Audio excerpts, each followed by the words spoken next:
One of the interesting thing about the disco era was that some of these disco acts, they took some of these old standards going back to the 30s and 40s, some of these big band records, and they transformed them into disco records. And this is one of them, a standard that goes back to the 40s. I'll get to that in just a minute. Let me bring up this record. God, this song hits the spot. I just love it. A disco version of How High the Moon by Gloria Gaynor. Um, at number 88, the week of December 6, 1975, is up 5 from 93 the previous week. Gloria Gaynor, How High the Moon. She had one big hit before this, Never Can Say Goodbye, the Jackson 5 record in the fall of 1974, and she'd hit it real big again in 1979 with I Will Survive, a song that was co-written by Freddie Perrin, who also he co-wrote and he produced Boogie Fever by the Silvers. And this record by Gloria Gaynor, How High the Moon, it goes back to the late 30s, early 40s. The lyrics of this record was written by Nancy Hamilton. The music was written by a guy named Morgan Lewis. It first appeared on a Broadway review, a Broadway show called Two for the Show. And the earliest recording of this record was by Benny Goodman and his orchestra. That was back in 1940. 5 years later, it was covered by the Les Paul Trio. That was in 1945. Their version included a spoken introduction.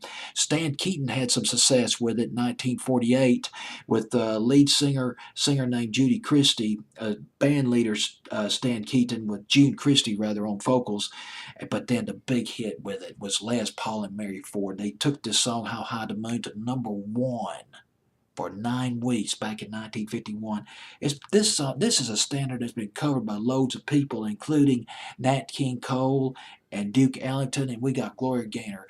Although her vocals sound good on this record, sounds great, but a little bit more subdued, not less incandescent on this record than with I Will Survive or Never Can Say Goodbye. Never Can Say Goodbye was about as impassioned as you can get by Gloria Gaynor. But this record, Gloria Gaynor, back in the 60s, she was in a jazz R&B group. It's called the Soul Satisfiers. She recorded a couple of songs in 1966 for Johnny Nash's record label. It was called Josita, but they didn't do anything.